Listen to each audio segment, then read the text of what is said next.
Good afternoon, everyone. Am I audible?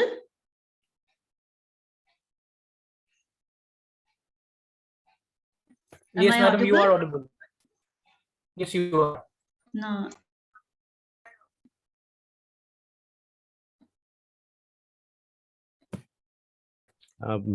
Orko,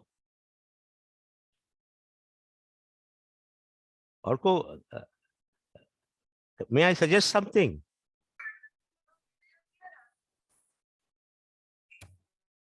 Orko, you are there?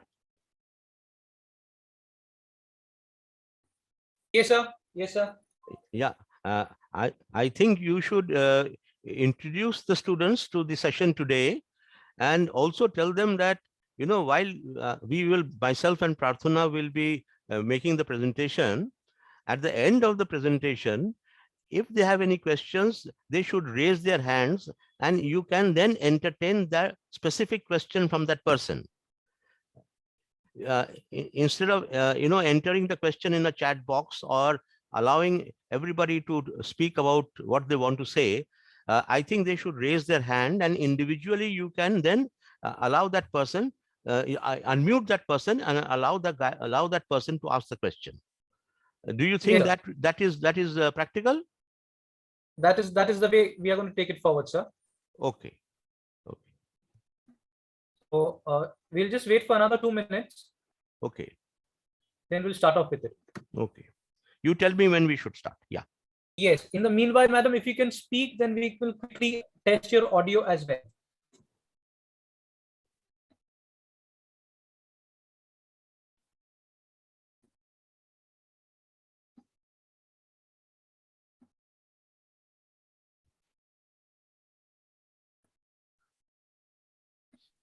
Pradhan, madam, can you hear us?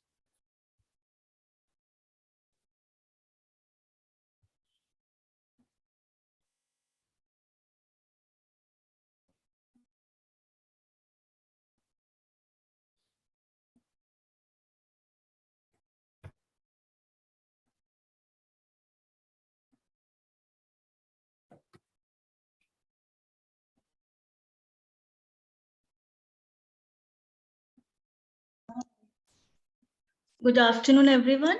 Am I audible? Loud and clear, madam. Okay, fine. So, okay. Actually, I'm having some network issues. I think it's right now it's resolved. Okay, thank you.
Orko, we should start now.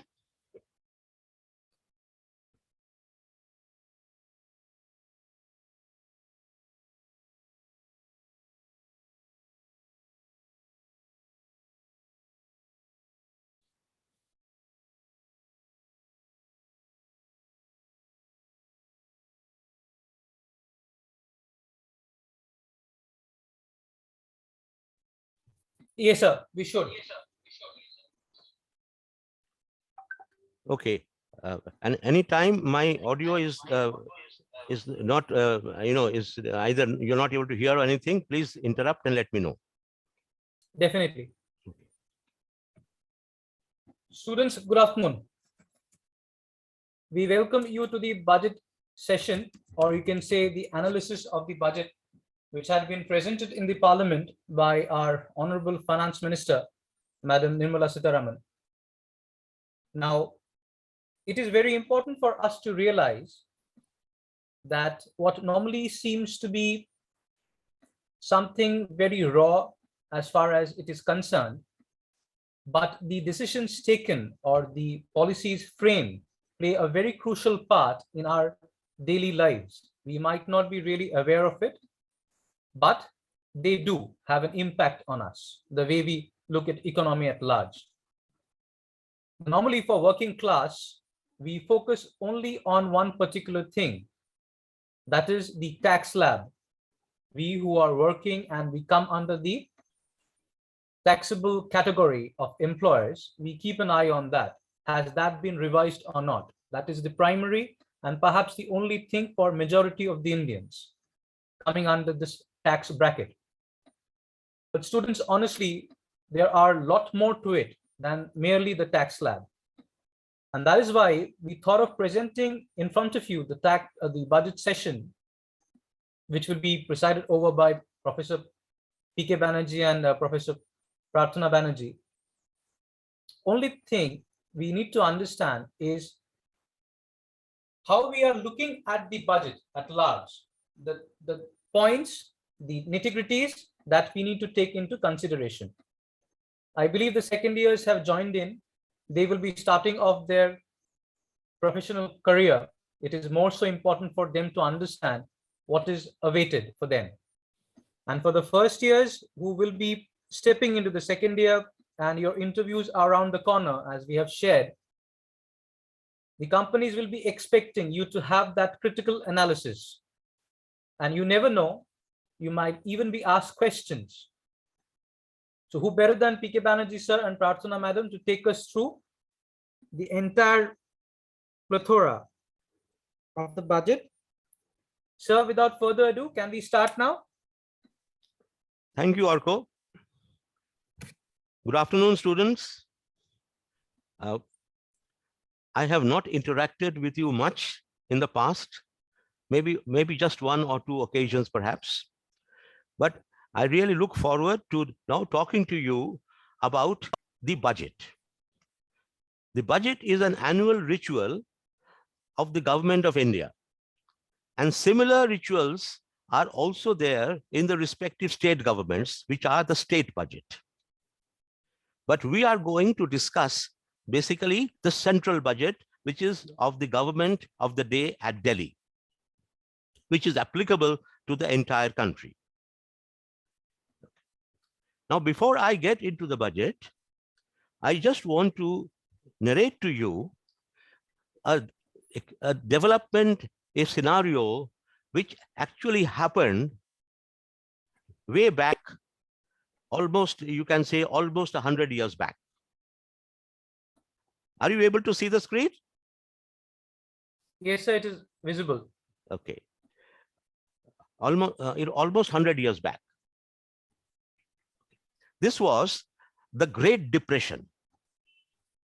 The Great Depression was a worldwide economic downturn that began in 1929 and lasted for almost a decade. Now, this depression, what did it involve?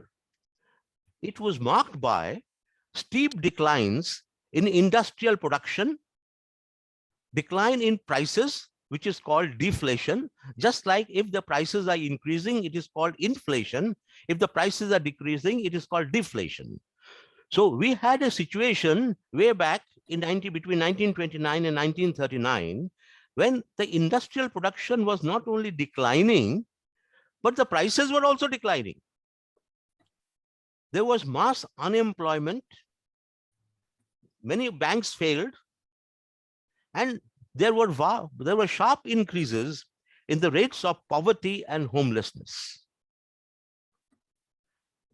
The gross domestic product of the world declined by 26.7%, and the maximum unemployment which was registered during this period was 24.9%, which happened in the year 1933. Now, just a word on GDP, gross domestic product. The gross domestic product, in very, very simple terms, is nothing but the value of goods and services which are being transacted in our economy. There are many nuances to the gross domestic product, which you will learn about when you are doing your class in economics. But for our discussion, we will keep the definition very simple, and we just, by gross domestic product, we will take it to mean the value of goods and services which are being transacted in our economy of a country or globally. So, gross domestic product, which is referred to as GDP, declined by 26.7% during this period. So this was the Great Depression. Now, during this Great Depression, many economists tried to hypothesize how to come out of this very, very, very, very severely bad situation. And one of the economists who studied this situation was a man by the name of John Maynard Keynes. John Maynard Keynes was an economist who went on to win the Nobel Prize for his work on how to revive the economy and so on and so forth. Okay, how to get out of this situation of acute depression. Okay, and here I have mentioned a quotation from John Maynard Keynes, which you may find interesting. And this applies not only to economics, but it applies to your personal life and to things in general. And what did he say? The difficulty lies not in the new ideas, but in escaping from the old ones. Just let me repeat that again. The difficulty lies not in the new ideas. Lots of people will come with new ideas, but in escaping from the old ones. In other words, at the back of our mind, in our subconscious, we have certain ideas which we may not admit, but willy-nilly we do not get away from them. It drives all our actions. So this is a very famous saying of his in the context of that Great Depression. Okay, so generally the theories which he propounded, John Maynard Keynes propounded during this Great Depression, has come to be known as Keynesian economics. The Keynesian economics is a macroeconomic theory of total spending in the economy and its effects on output, employment, and inflation. So again, I repeat, Keynesian economics is a macroeconomic theory of total spending in the economy and its effects on output, employment, and inflation. Based on his theory, Keynes advocated that in such a depression situation, he advocated that there should be increased government expenditures and lower taxes to stimulate demand and pull the economy out of the depression. I repeat again, Keynes advocated increased government expenditures and lower taxes to stimulate demand and pull the global economy out of the depression. Why I am discussing this very, very briefly is that going forward, when we are discussing the central budget, you will find that this theory is resonating throughout the budget, which we are going to talk about and the highlights of which Professor Pradhan will present. Okay. Basically, the union budget, the budget of the government of India, is primarily following the hypothesis of John Maynard Keynes. And you'll see it as we go along. Okay. So this is what I thought I should let you know as a kind of a background to whatever we are going to discuss further today afternoon. Okay. So let us talk about the context in which the government of India is presenting the budget. Okay. Just like the Great Depression was a context, today we have a context. And what is that context? The context is nothing but the effects of COVID-19 and which has been going on for 2 years. Okay. But just briefly, before we get into the effects of the COVID-19 situation, I want to visit with you what is the understanding of a budget. What is a budget? And what is its significance? The central budget, or simply the budget, is the operational plan. Mind you, the word is operational plan. How you are going to conduct your affairs. Operational plan of the government of India described in financial terms for managing the economy of the country in the ensuing financial year. It is an operational plan described in financial terms for managing the economy in the ensuing financial year. The financial year which is going to come is the year 22-23, beginning 1st of April, ending on 31st March 23. That is the ensuing financial year. And the current financial year is the year 21-22, which will end on 31st of March of this year. So the budget reflects the strategy of the government to raise resources. Raise resources meaning generate funds and deploy them. That means, and put those funds to use, deploy them to stimulate growth and make the economy more productive and efficient. So it reflects the strategy of the government to raise resources. What are these various means by which you are raising the resources, raising the funds, and how are you going to use them to stimulate the growth? And growth means growth in GDP and make the economy more productive and efficient. Structural changes are also proposed in the budget. What is meant by structural changes? Structural changes means the way you are going to the work, maybe the rules and regulations will change. For example, a structural change can be that if I have defined a micro and small and medium enterprise is something which has gotten total assets of only 10 lakhs, I may say that no, I will now consider a micro, a small and medium enterprise as an enterprise which has an asset of 1 crore. So I have changed the definition of MSME, and what has happened is many more industries, small industries are now coming within the definition of a MSME. So that is a structural change. Or what I can do is that to the income taxpayers, as we have done in the last year, we are giving them 2 options. Either you follow option 1 or you follow option 2 for calculating your income tax. So that is again a structural change which has been made in the direct taxes, direct personal taxes. So things of this nature are also a part of the budget document. Right? Okay. So now that you have understood what is a budget, okay, we can now say that it is important to keep in mind that we have not yet fully come out of the effects of the COVID-19 pandemic, which has haunted us to the financial year 2021, meaning April 20 to March 21, and again from April 21 to now year ending March 22, 31st March 22. We have lived through the effects of this COVID-19 pandemic. The first and second waves of the pandemic had led to widespread job losses due to the closure or near closure of a large number of industries, especially micro, small, and medium enterprises. In fact, 60 lakh units closed down during this period. 60 lakh units. The informal sector. The informal sector. What is this informal sector? The informal sector is you know, like for example, the small panwala shop.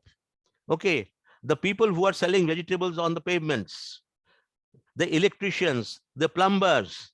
Okay, that the fellow at the corner who is you know, ironing your clothes. This is the informal sector. Now, this sector employs almost 85% of our workforce.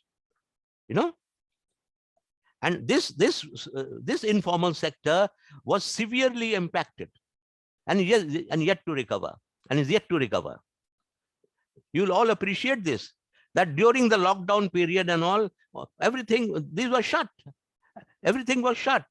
And even when you partially reopened, many of these people, they did not come back overnight. They could not come back overnight. Okay, because there were not enough customers for them. So the effect of this on the informal sector was very huge. And you cannot forget that the informal sector accounts for almost 85% of the workforce of the country. Okay, just imagine. Millions of people lost their jobs, including salaried jobs and the non-regular jobs. The self-employed lost their work. Many of those jobs have not yet come back. In 2020, an estimated 10 million migrant workers returned to their native places after the imposition of the lockdown. All of you have seen those visuals, very, very disturbing visuals of hundreds and thousands of people walking back to their hometowns or walking back to their villages. You know, hundreds and hundreds of kilometers, you know, with children and with their some, you know, small belongings on their head, or you know, with children in their arms. They are walking back to their native places because they were locked down. The people, they had nothing to do. They could not afford to stay in the places where they're staying. There was no income for them, you know. So they started to go back to the hometown. All these people were affected very, very badly. And many, many of them have not yet gone back to their old place of work yet. It is estimated that nearly 25 million people lost their jobs, and almost 75 million people have been pushed below the poverty line. Now, doesn't it sound somewhat similar? You know, the effect of the unemployment and the severity of the job losses, does it not have something similar to what happened during the Great Depression? That was on a much larger scale. That was on a global scale. And here also, we are talking about India, but the same thing was happening all over the world during this period. And in India today, even after 2 years of this pandemic, the unemployment rates are 8% in the urban areas and 6% in the rural areas.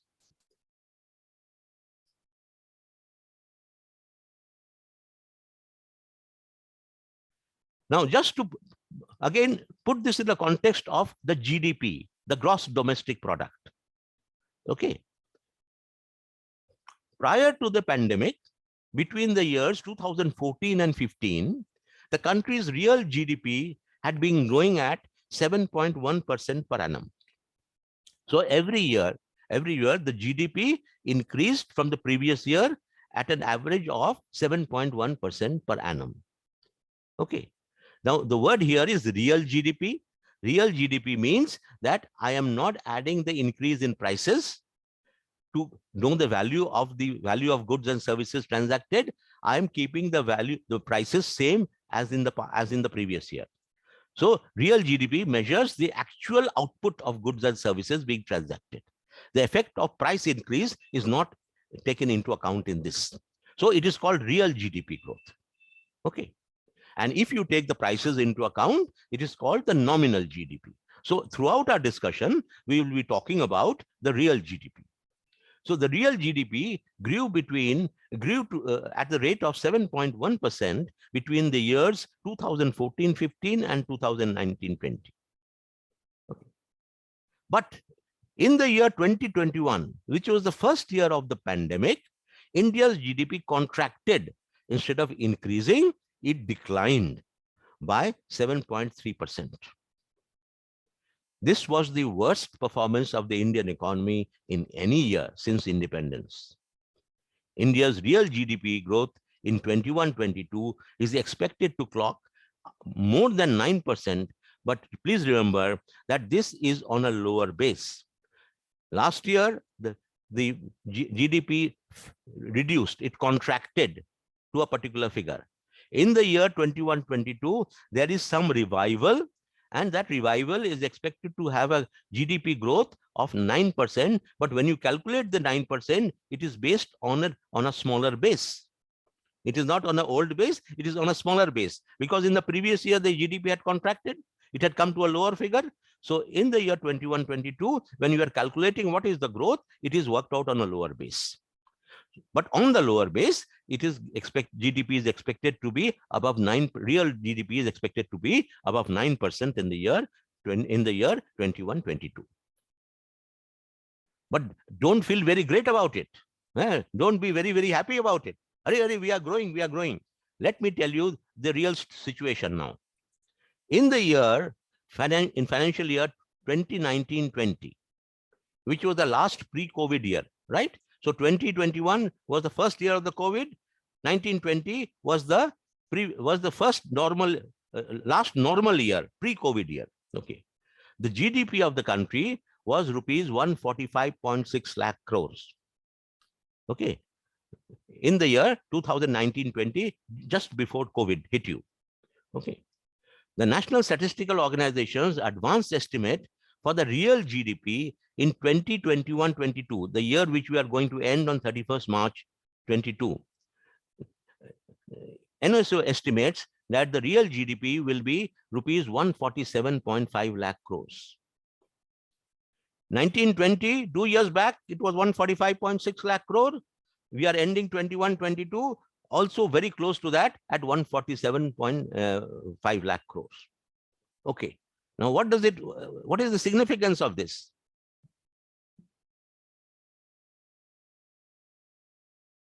If India had continued growing at 7.1%, which it had been doing earlier, if it had continued growing at 7.1% between 1920 and 21-22, okay, that means if everything had continued in the normal trajectory, normal growth trajectory, okay, pandemic had not been there, and you grew at 7.1% as in the past years, the real GDP in 21-22 would have been 167.1 lakh crore. If the pandemic had not happened, if you had continued to grow in the same rate as you were doing earlier, okay, the real GDP in 21-22 would have been 167.1 lakh crore. And what is the estimate now? It is estimated at 147 lakh crores. In other words, the country had suffered a loss of GDP by rupees 20 lakh crores due to COVID. I hope the arithmetic is clear to all of you. The impact of COVID-19 on the economy is equivalent to almost a loss of GDP of rupees 20 lakh crores. Let us see, what is the implication? It will take sustained annual growth rates of 9.5% every year. 9% growth in the real GDP every year for the next 5 years for India's real GDP to just catch up with its pre-pandemic path based on 7.1% annual growth. This loss which we have suffered because of the pandemic, if you are to recover this loss, the economy has to grow every year at 9.5% for the next 5 years. if we are to catch up with its pre-pandemic path based on 7.1% annual growth rate. So if it would continue with 7.5% rate, what it would have been, if I am to get to that destination at the end of 5 years, then I have to grow not at 7.1%, I have to grow at 9.5% for the next 5 years. So what should be the target of growth rate, real GDP growth rate? 9.5% every year. That should be my target. Growth in GDP, the value of goods and services being transacted in economy in real terms at constant prices, it must grow every year by 9.5%. Then only I will be able to make up for whatever I have lost in the pandemic. Budget 22-23 visualizes real growth at only between 8 to 8.5% for the coming year. So the budget which has been presented, it does not talk of 9.5%.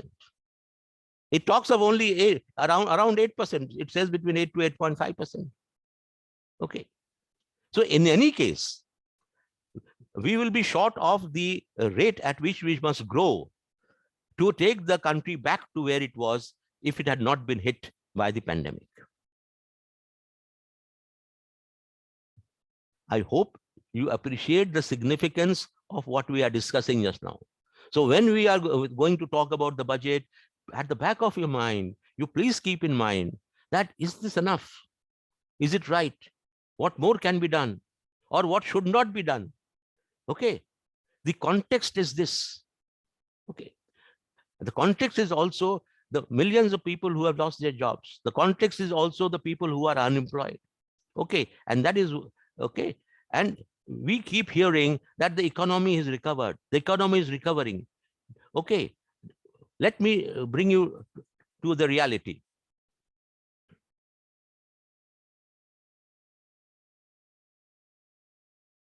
The recovery in the economy is not what is called a V-shaped recovery, or it is not a K-shaped recovery. It means that I have gone down to the bottom. Now from the bottom, I am making a sharp upturn. That is a V-shaped recovery.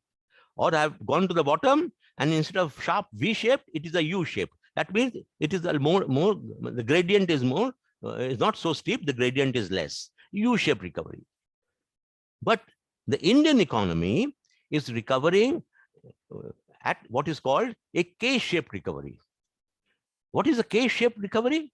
A K-shaped recovery happens when different parts of the economy recover at different rates, times, or magnitudes, as against a uniform recovery across all the sectors, industries, or groups of people, as in case of U-shaped or V-shaped recovery. So India is going through a K-shaped recovery. I'll just come to a visual of a K-shaped recovery and then get back to the text. This is a K-shaped recovery. Okay. The blue line shows the industries which have recovered well. Okay. So you can see technology industries, the retail industries, the software services industries. These are the upper leg of the K. And the industries which are still groping, still grappling with the problems of pandemic is given by the red line. Okay. Travel industry, the entertainment industry, the hospitality industry. All of you can sense it, that these are still grappling with a problem. They've yet to fully recover. They have not come out of the woods. Okay. So different sectors of the Indian economy are recovering at different rates. Some of them are okay. They are now moving, they're slowly getting into their normal momentum, but there are many industry sectors which still require help, which require support to come out of the woods, so to say. Yeah? Okay. So to get back to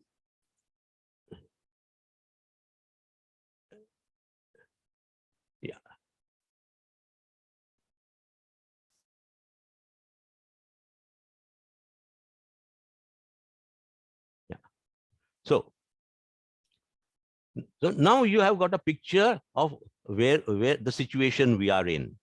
Okay. You have a picture of perhaps what needs to be done. Okay. So let us now very briefly see the strategy for the budget.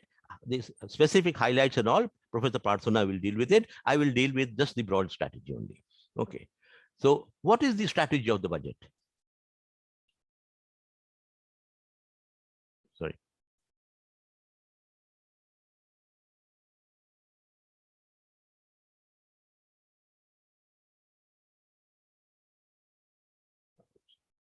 Just let me see. I missed a slide. Yeah, no, it's okay.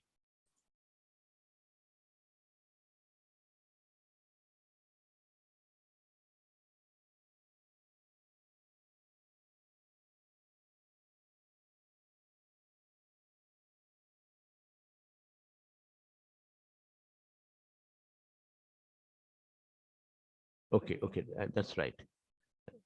I missed a part of it. Okay. I missed a part of it. Sorry for that. So in this situation, the question is, what should be their priorities for the budget 22-23 when the economic recovery is still shaky? Okay.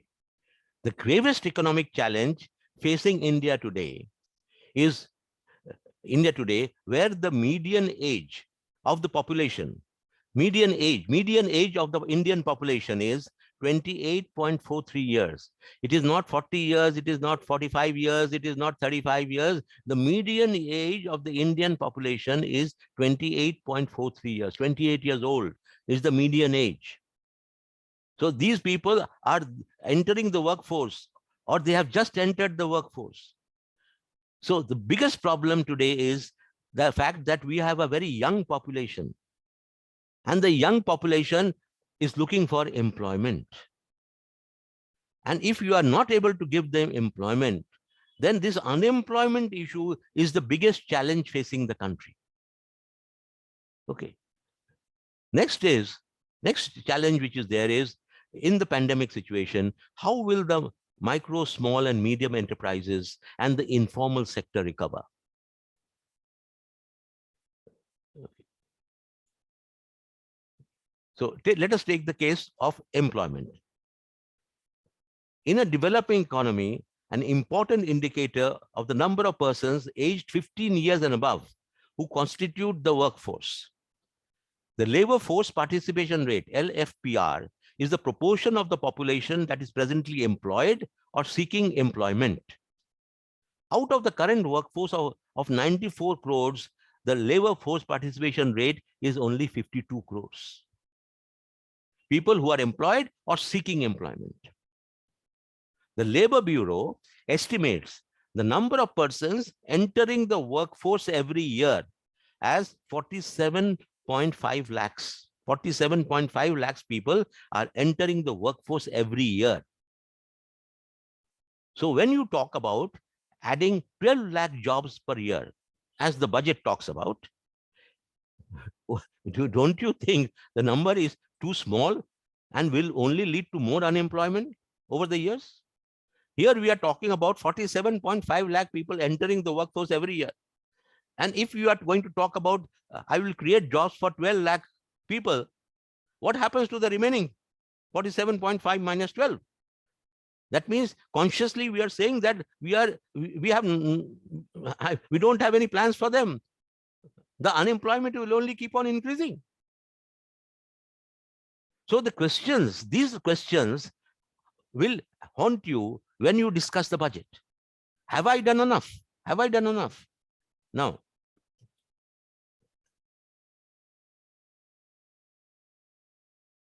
what has the finance minister done?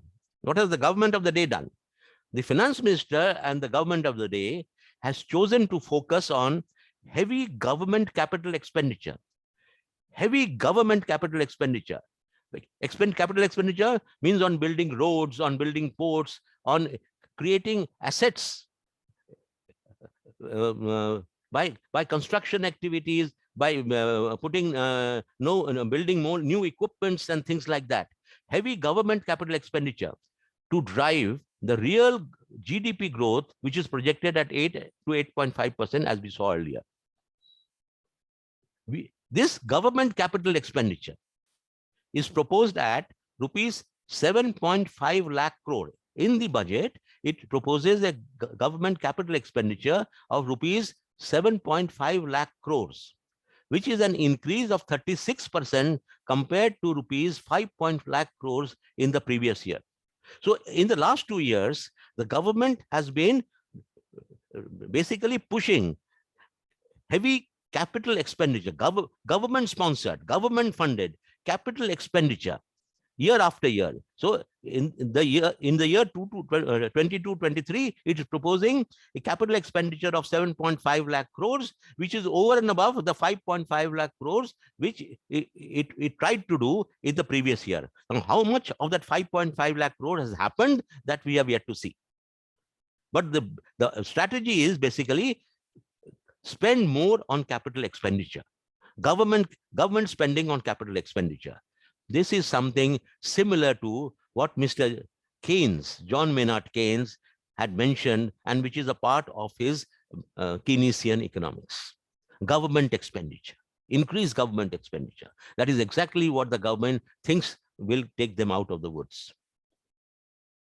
It is anticipated that the proposed government expenditure on infrastructure will attract private capital expenditure. How it will attract? For example, you are building, let us say, you are going into big way into housing. You are trying to build housing, or you are building roads, or you are building bridges, or you are building ports and docks and all that. What will they require? Lots of, for example, very simple way, lots of steel and cement will be required. Who will provide the steel and cement?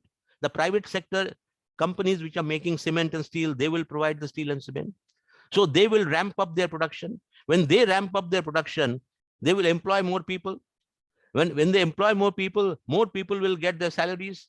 When more people will get their salaries, they will have to spend it on necessities and goods for day-to-day living. So the demand of goods and services for day-to-day living, the demand for that will grow up. So that will be an upward spiral. Heavy government capital expenditure will attract private sector investment. Private sector investment will lead to creation of more employment.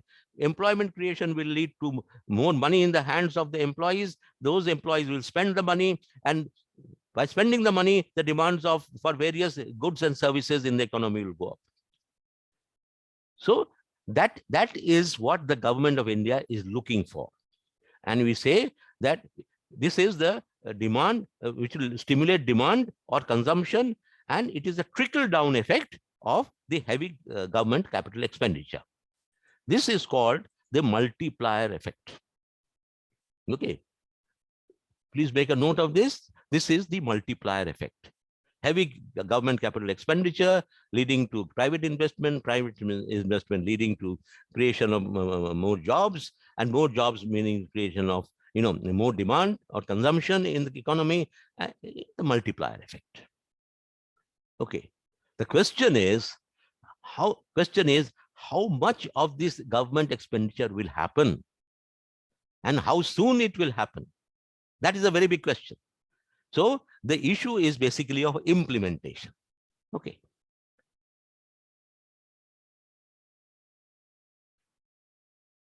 Now, it is all very nice to say that there'll be heavy government capital expenditure, but where is the money to come from? In order to fund the investment-led growth strategy, the finance minister has preferred to cut back. Cut back means reduce on the welfare expenditure, which was being incurred. Because in the COVID situation, the government of India entered heavily in somehow trying to mitigate the sufferings of the people. So a lot of welfare expenditure was incurred in health, in providing cash in the hands of the people. Manrega, regular, the Mahatma Gandhi regular employment guarantee scheme put money in the hands of the people because they have no livelihood. So, the Manrega scheme was enhanced. So more money was put into them. Money was more spent into health. So those were the things which were important priorities in the COVID situation. They continue to remain as important priorities. But in order to raise the funds for the capital expenditure-led growth, the government is cutting back, as I shall show you just now, on some of these welfare expenditures. And it is doing another thing. It is borrowing money from the from the public, borrowing money from the public. Okay. Now, just to give you a sense of welfare expenditure, what is happening.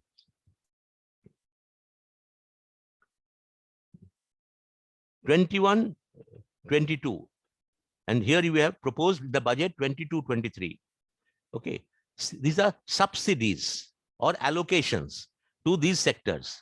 Okay, there was a subsidy. Why subsidy? Because the cost of petrol prices, diesel prices has to be borne. Now the consumer is not bearing the full cost of that product. So Government of India is subsidizing that product. So the subsidy which was given to the petroleum sector was 6,517 crores in 21-22, and it has come down to 5,813 crores in 22-23. In fertilizer, the farmers are using the fertilizer while planting their crops. Okay, the actual price of the fertilizer is not being paid by the farmer. The farmer is paying a reduced price because the Government of India is giving a subsidy so that the farmer does not have to pay a higher price. That subsidy, which the Government of India has been paying the fertilizer company, was 1,40,000 crores. Now that has been brought down to 1,05,000 crores. Food subsidy for the public distribution system, 286,219 has been proposed to bring it down to 206,481. Midday meal scheme, which was being given to the children attending the schools, towards the meals which are provided to them free of charge at that time. So 11,500 has been brought down to 10,233.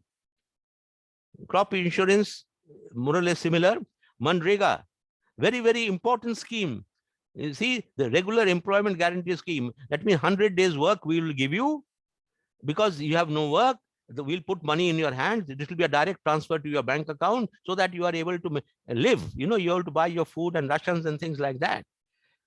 98,000 crores was the commitment in 21-22. It is proposed in 22-23 to bring it down to 73,300 crores. Just imagine a huge cutback. Health is more or less around the same figure. 85,000, 86,000, more or less around the same figure. Now, what I have tried to do is give you a sense that in order to find the funds for the heavy capacity growth, the welfare sector has been touched. And there has been a cutback in the welfare expenditure and diversion of those funds to funding the capex thrust. Okay.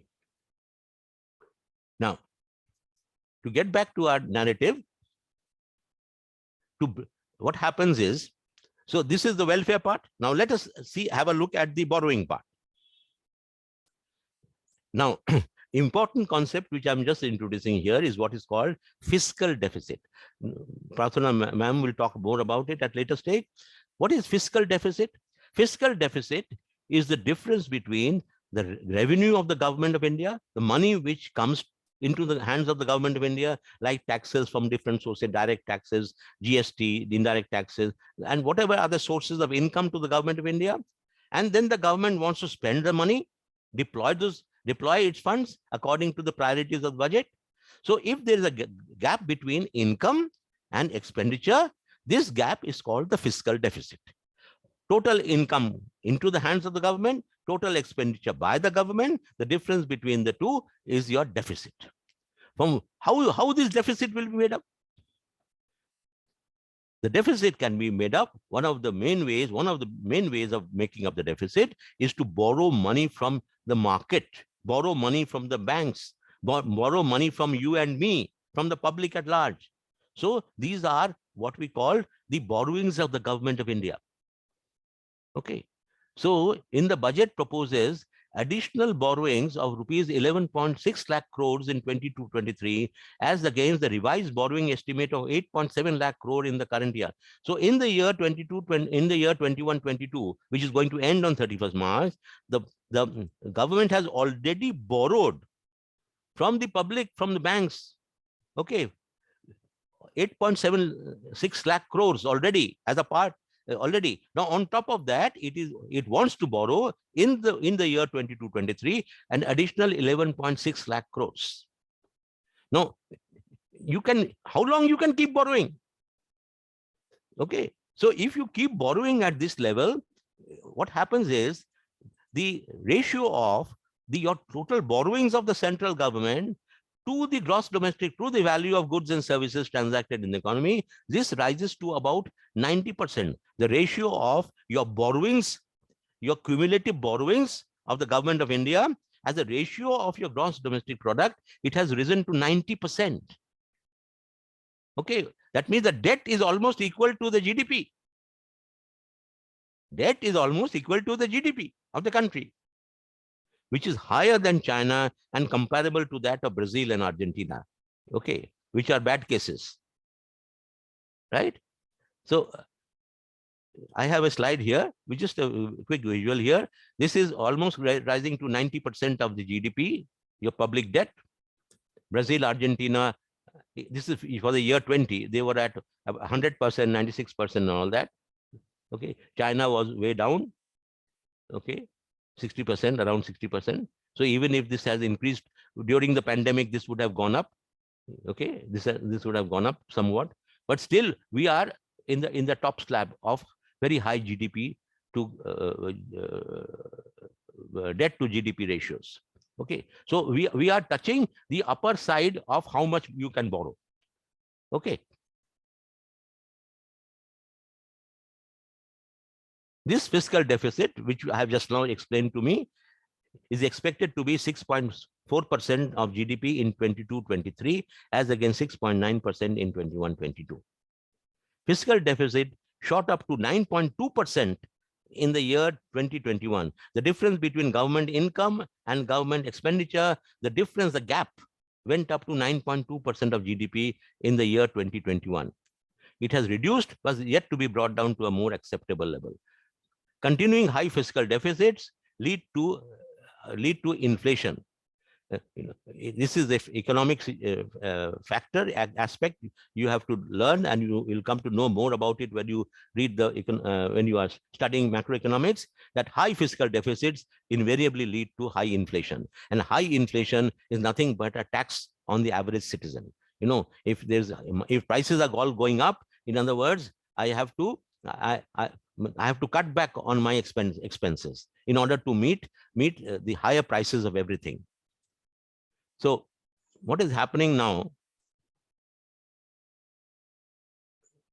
I have a quick slide here. Just see this visual only, that the fiscal deficit went up to 9.2% in 2021. It has come down in 21-22.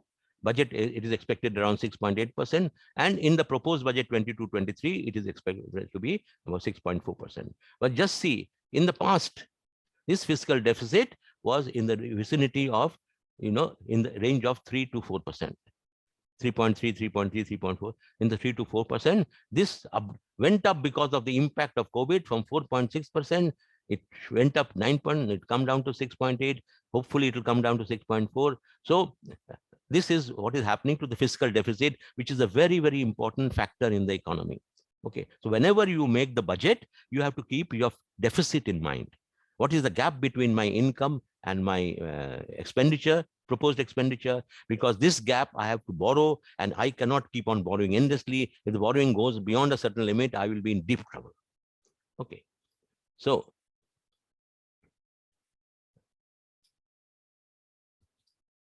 I hope I have been able to make you understand the broad concerns which are there while you are discussing and thinking about the budget proposals which have been presented by the government of India. Okay, the key constraints, the issues, what we cannot forget, and what we should be very concerned about, those are some of the things broadly which I have tried to highlight. Now the details will be spelled out by Professor Pradhan. So the question, I leave it with you as all thinking MBA students: do the budget proposal meet the need of the hour, or more could have been done? And if it could have been done, in what way it could have been done? Okay, this is for you to think about. So with that, I'll close my part of the presentation and hand it over to Professor Prarthana to take you into the more specific highlights of the budget. Thank you, everybody. If there are maybe 2-3 questions I can take. Orko, if you could coordinate, maybe 2-3 questions only. Sir, do you want to take the questions now or once we are done with Prarthana, man? What I feel is that on the concepts, what we have talked, if they want, because let us confine it to 2 questions, since we are already, taking a lot of time, just confine to 2 questions now, and in the totality, we'll again take questions at the end. Fine, sir. Got you. So students, if you have any question, you may raise your hand. I'll unmute you.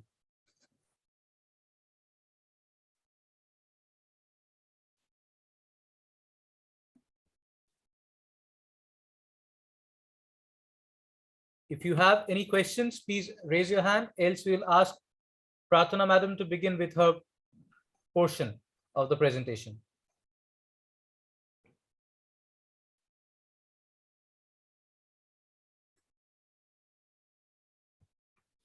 Yes, Rahul.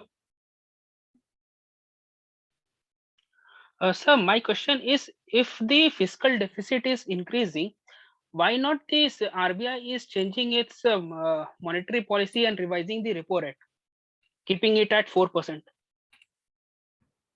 Okay, Rahul, it's a good question. It's a good question. You see, one thing which, Rahul, you need to understand is that when you are managing the economy, there are 2 policy instruments in your hands. One is fiscal policy and the other is monetary policy. Okay, fiscal policy has to do with how you are going to raise resources through taxation and what are the incentives you are going to offer people by way of tax cuts and other things. That becomes a part of your fiscal policy. Monetary policy is concerned with regulating the money supply in the economy. It is concerned with interest rates in the economy. Okay, the 2 things are quite separate. So what the Reserve Bank of India is doing is, it is keeping the interest rates in the economy low in order to encourage people to borrow more. The RBI is trying to incentivize industry to borrow more and create more production capacity to produce more goods and services as a part of the revival of the economy. That is monetary policy. So the fiscal deficit has nothing to do with the monetary policy. It has nothing to do with the interest rates prevailing in the economy. Are you getting me? They are 2 entirely different things. The Reserve Bank of India is keeping interest rates low to help encourage people to borrow more, produce more. Okay. It has nothing to do with the expenditure by the government of India or how government of India is going to raise resources. It has nothing to do with it. The 2 policies are different. Are you okay?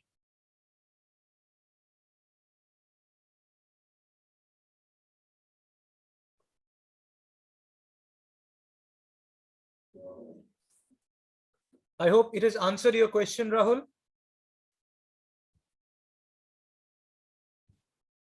Fine. Yes. Do we have any more questions or we move on to the next segment of the presentation?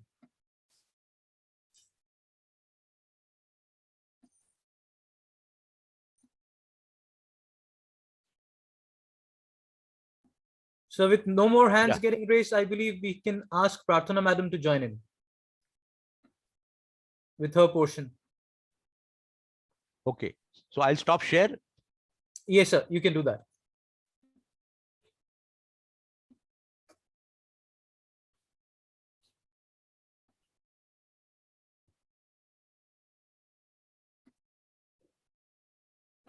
Madam, you may start your screen sharing. Yes.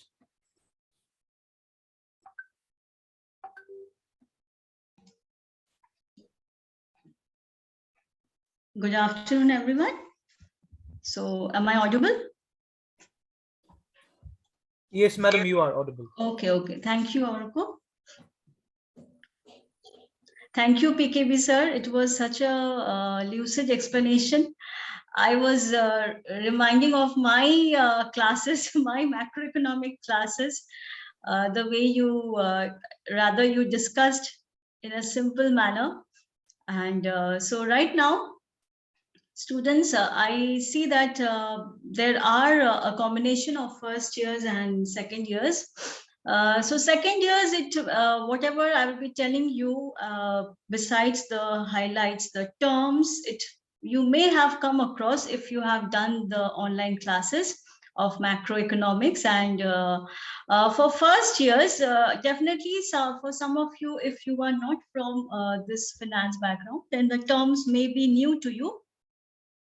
So I will try to explain whatever is possible, and the rest, definitely our classes are starting from tomorrow. So hope that I will be explaining in a rather simple way in your macroeconomics classes. So I start whatever we will be discussing right now is the main highlights of the budget of this year of 2022-23. Now, definitely, if I start explaining each and every feature and each and every analysis, it's definitely a very time-consuming one. So I have picked some of the important points, and thereafter we will be discussing as much as possible. So as we all know that the Union Budget of 2022, it is the second budget in the midst of the pandemic. So as the pandemic started in the first quarter of 2020, definitely we have, as PKB sir also discussed, and we all know that the Indian economy suffered a lot as with the global world. So this budget, through this budget, our finance minister announced various measures. The main focus is to maintain the growth momentum for the recovery of the economy. Now, definitely, it is very important that we understand why the budget is so important, because the recovery of the economy is the main important climax here. So overall, what were the goals of the budget? If you are aware, last year during the 75th independence, our Prime Minister had unveiled a new roadmap for the country for the next 25 years, and it termed it as the Amrit Kal. So what is this Amrit Kal? What is this term? It is nothing but a proposal to to better the lives of the citizens, to be optimistic. So therefore, it focuses on the growth and all-inclusive welfare. Now, this is a very important term, all-inclusive welfare. So economic growth as well as economic development for the entire country, for all the sectors. So hence, this budget has 4 priorities. The focus is on main 4 areas. So what are these areas? The first is the Prime Minister's Gati Shakti. The second is the inclusive development. The third priority is the productivity enhancement and investment, energy transition and climate action. And lastly, but not the least, the financing of investments. Definitely, these, if you are not aware of these terms, it will be, you may not be able to understand. So before I proceed, let us first come to the details of the analysis. Now, before starting with the major priorities and the highlights under those priorities, let us get back to the first quarter of 2021. As PKB sir, I think just now only he discussed that due to the pandemic, what we observed, what the Indian economy observed, was a drastic fall in the GDP. So if you, now this is projected to be the V-shaped recovery, because initially till the first quarter of last year, it was observed to be a V-shaped recovery of the economy, but later on it became, it almost transferred to be a K-shaped recovery. So what you find from here is that the real GDP growth rate See, in the first quarter of the 2021, it drastically it fell by 24%, a very, very sharp fall by 24%. And the gross value added, it fell by almost approximately by 22.4%. This is nothing but because of, we all know, because of the lockdown, the first lockdown, because of the first wave of the pandemic and the lockdown. Nothing could be done, and there was a drastic fall in this real GDP growth. Thereafter, next what we found was that after the first lockdown, the GDP, it was starting to increase. There was a recovery phase. There were fiscal stimulus, there were monetary policies by the government. And because of all these cumulative impact, and again we discussed the implication of the Keynesian model.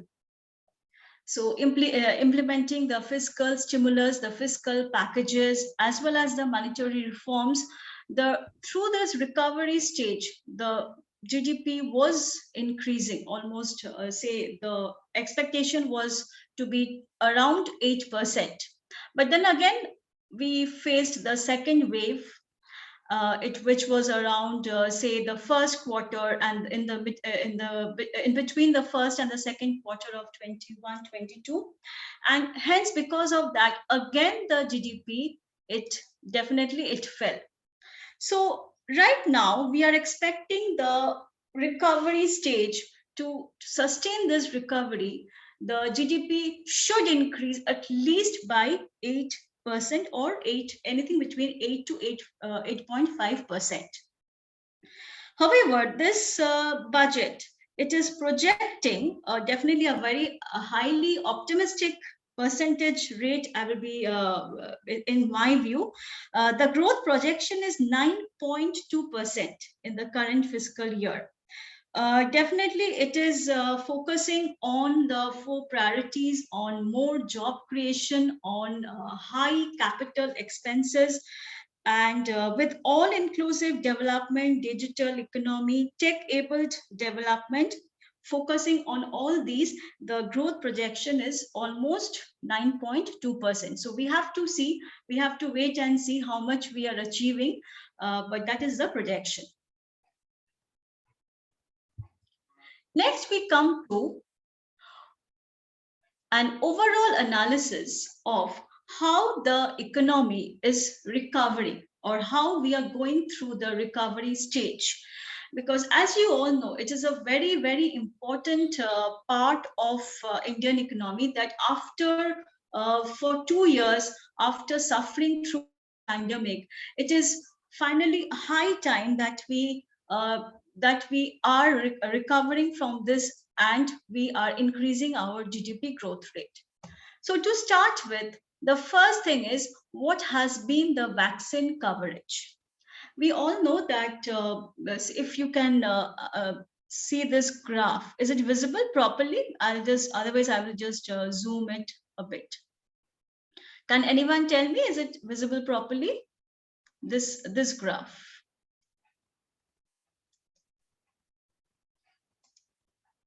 Okay, I hope it is visible. Yeah, Pradhan, it is visible.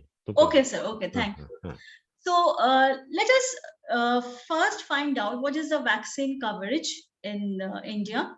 So this black line, this black steep line, it is indicating the percentage of adult population with the first dose. And the red one, it is the adult population with the second dose. So by the end of December and by the end of Jan 22, we expected, and we have achieved also, that almost 93% of the adult population has been vaccinated with the first dose, and approximately 70% has been vaccinated with the second dose. And now again, the children above 15 years, they also are vaccinated, and it has already started. So it is definitely a remarkable achievement as view of the entire population of the Indian economy. So the more we are vaccinated and we try to overcome the pandemic, the more we can focus on the recovery of the Indian economy. Now we come to the other indicators of the recovery. Now, there are plenty of figures. You can see the trends, the end deficits, the capital expenditure, the foreign exchange reserve, the inflation. So before starting with all the trends and the capital expenditure, first, I would very simply tell you what is this budget all about. And then I will again come back to this trends. Mainly we will focus on the trends in the deficits and the trends in the capital expenditures.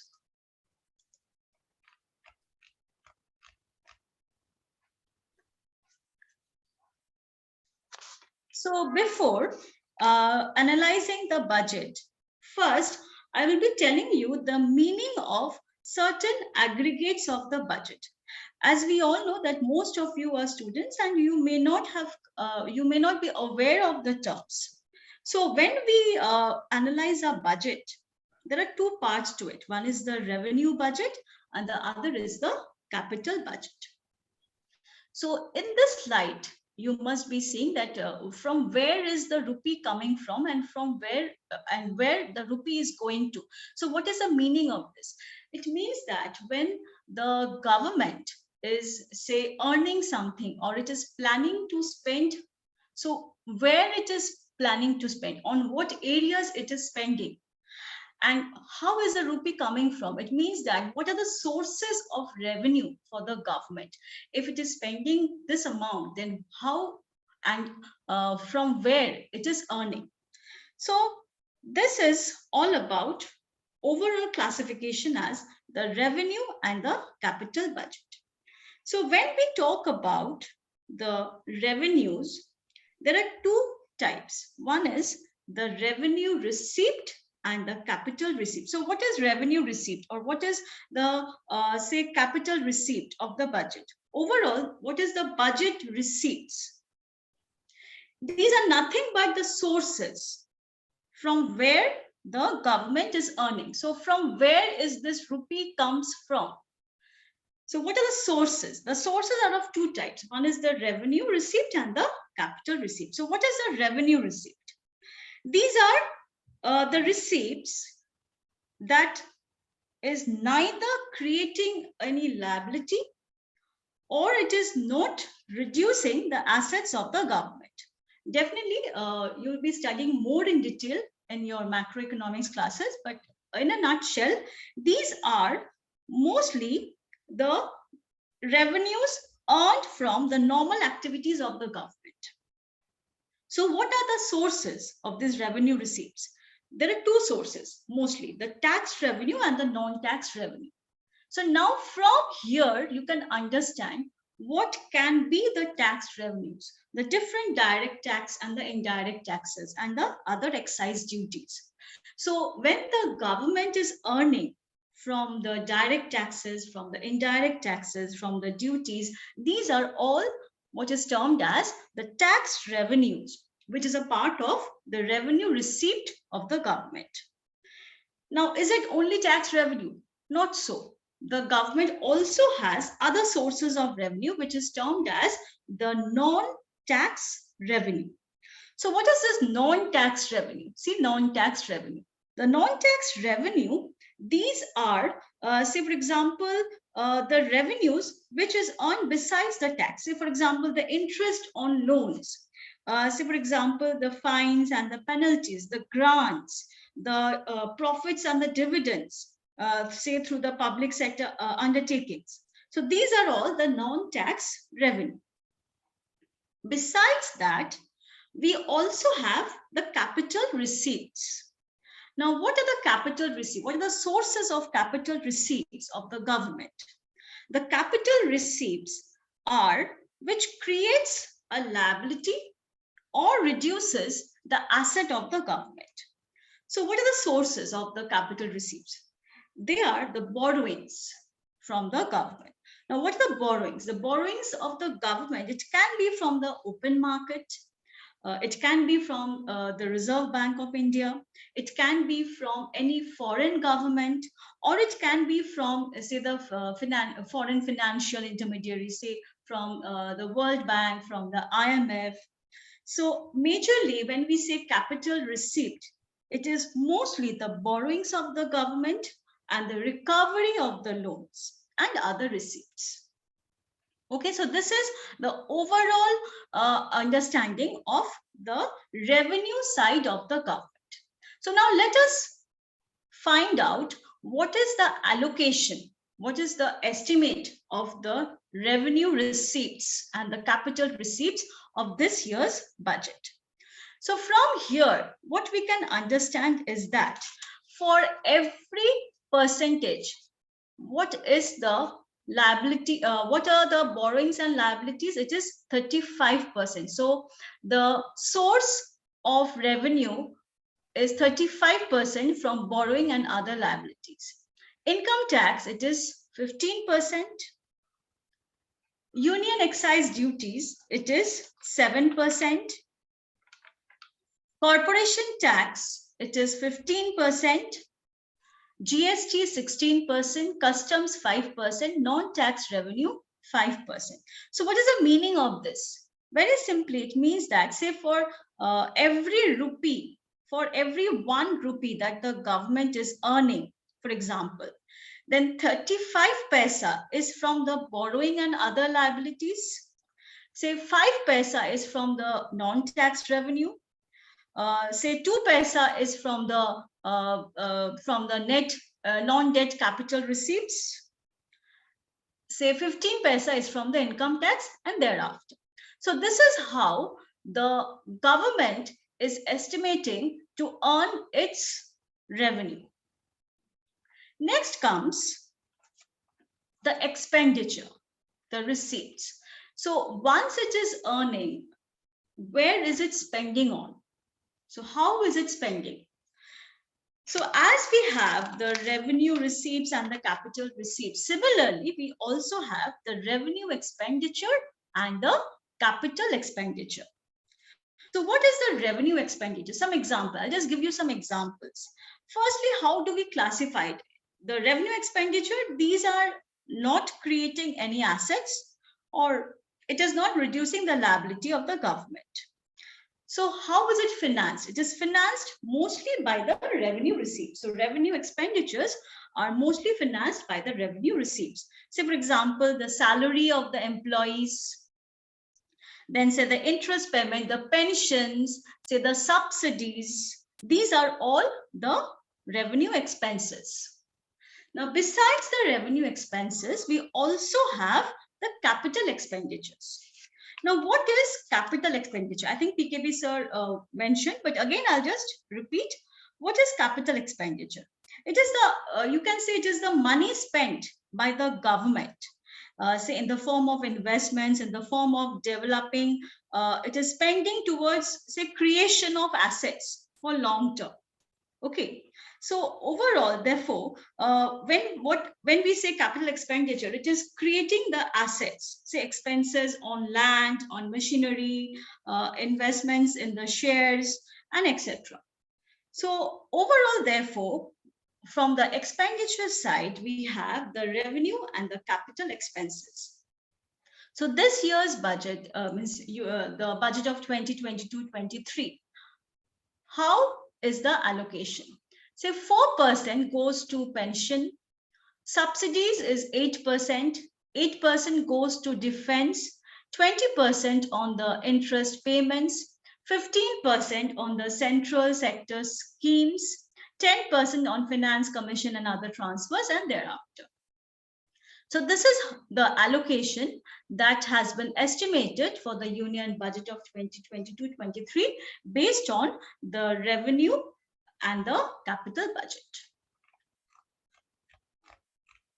Now I come to whatever I have discussed right now, the details of the revenue receipt, capital receipt, revenue expenditure, and capital expenditure at a glance. So first we come to the revenue and the capital receipts. See the red bar, these are the bar diagrams. So the red bar, these are the actual figures of 2021. The green is the budget estimates of last year. This is financial year, that is 21-22, which will be ending, say, in March 31st. The revised estimates of 21-22 is the yellow one. And this year, the union budget, whatever they have estimated, that is given by the blue one, blue bar, which is for 22-23, the budget estimates. So what we find overall, okay, I'll just give you the trend, because the actual values, though it is written here, it is difficult to memorize, obviously. So we will just go with the trend. So what is the trend? So what we find is that the revenue receipts has been increasing, definitely. So receipts are approximately, it is estimated to increase by 4.8% over the revised estimate of 21-22. So there is an increase in the revenue receipts of the government. Now coming to the capital receipts. Now here definitely, see, you will find that there has been a fall in the capital receipts if you compare 2020-21, the actual figures, and thereafter the budget estimate and the revised estimates of 21-22, there is a sharp fall. Now it is very obvious that it is because of the pandemic, the impact of the pandemic, there has been a fall in this estimates. This year, again in this union budget, it is estimated that there is a sharp, not sharp, I won't say sharp, there is a nominal marginal increase in the budget estimate, say from 16,91064 crores to say 17,40487. So there is a an increase in the capital receipts as per the revised estimates of 21-22 and the budget estimates of 22-23. Now coming to the expenditure. Now, definitely, as we were discussing in the initial stage of the session, that in the Keynes model, because of increase in government expenditure through the multiplier effect, we can expect an increase in aggregate demand, and that aggregate demand and the multiplier, through the multiplier effect, we can increase and expected, say, increase in the GDP of the economy. Now, this maybe the second year students, you will be able to relate. There were so many classes where we had discussed the multiplier effects, how through increase in investment expenditure, how through increase in government expenditure, we increase through the economy's GDP growth. For first years, you have to wait. It is just a couple of months and we will be doing this. So now going back to the figures now. For revenue expenditure, again, if you compare the revised estimate of 21-22, it was 316,7289 crores. And this year's budget estimates, it is 319,4663. So the revenue expenditure, it is expected to increase by approximately 0.9% over the revised estimates of 316,7289 crores. So it is reflecting the, you can say, the commitment of the economy to boost economic growth. Because, unless the total expenditure is increasing, we will not get the impetus to economic growth. So the economic recovery is possible only through an increase in this capital expenditure, which has been focused in this budget. Now coming to this effective capital expenditure. Overall, the capital expenditure is projected to be increasing by 35.4% over the budget estimates of 21-22. And if you consider this revised estimates, then it is approximately 24.5%. Okay, so if you compare with the budget estimates, it is approximately 35.4%, and if you compare with the revised estimates, it is 24.4%. So the capital expenditure, there is a sharp increase, you can say, in the capital expenditure, which is nothing but, it is just telling us that through increase in capital expenditure, the focus of the government is to rebound the economic growth and reach the recovery stage. Now, let us find out what has been the deficits of the country. Now, this was already in the previous graph where I had told you that I will be coming back. So this is the trends in the deficits. Now, when we talk about deficit for every country, we have a few terms. We have the fiscal deficit, we have the revenue deficit, we have the primary deficit and the effective revenue deficit. Though obviously I won't tell you in details what is the meaning, but just in a nutshell, what is the fiscal deficit? As PKB sir again, I think he was explaining that it is a difference between the total expenditure and total income of the government, excluding the borrowing. So what is the fiscal deficit showing us? It is reflecting what is the total borrowing of the government. So in other words, we can say that it is the revenue receipts plus the non-debt capital receipts minus the total expenditure of the government. So this is the fiscal deficit. Next, we come to RD, the revenue deficit. So this part, this line, this red line, you can see. The revenue deficit, it is a difference between the revenue expenses and the revenue receipts. So the excess of revenue expenditure over the revenue receipts. That is the revenue deficit. So what is the effective revenue deficit?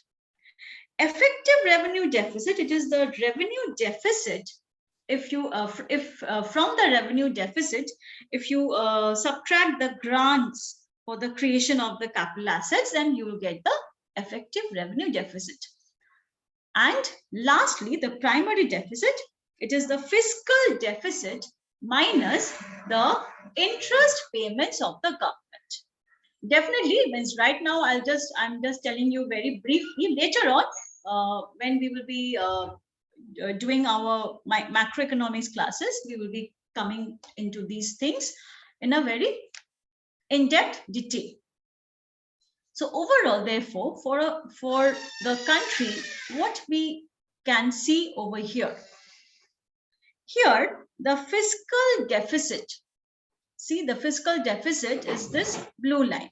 The fiscal deficit of 22-23, it is targeted at 6.4% of GDP. That is a budget estimate of 6.4%. Now, if you go back to 2021, it was 9.2% of GDP. But before that, see, throughout, it is maintaining almost in between 3 to 4%, maximum 5%.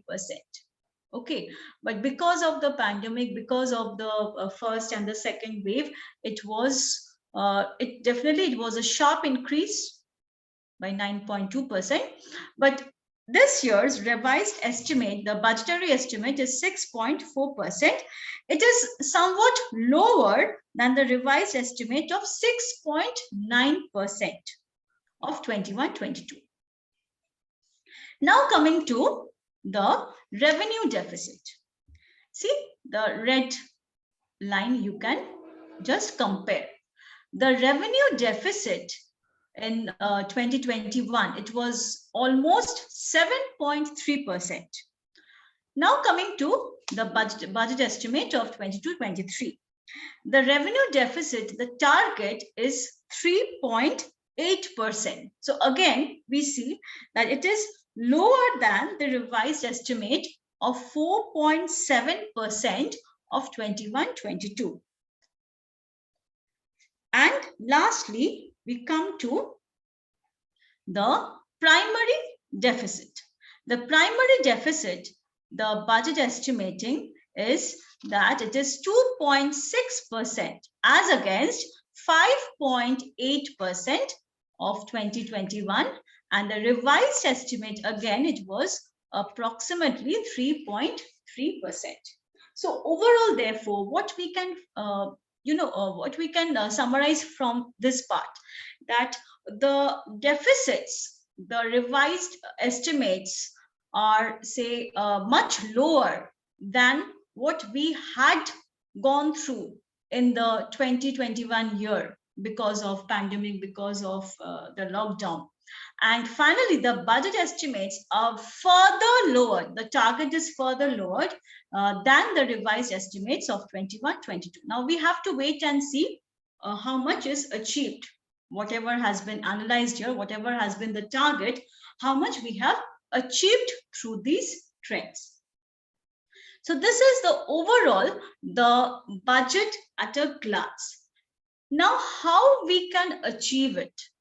What are the policies that the government is implementing to achieve this?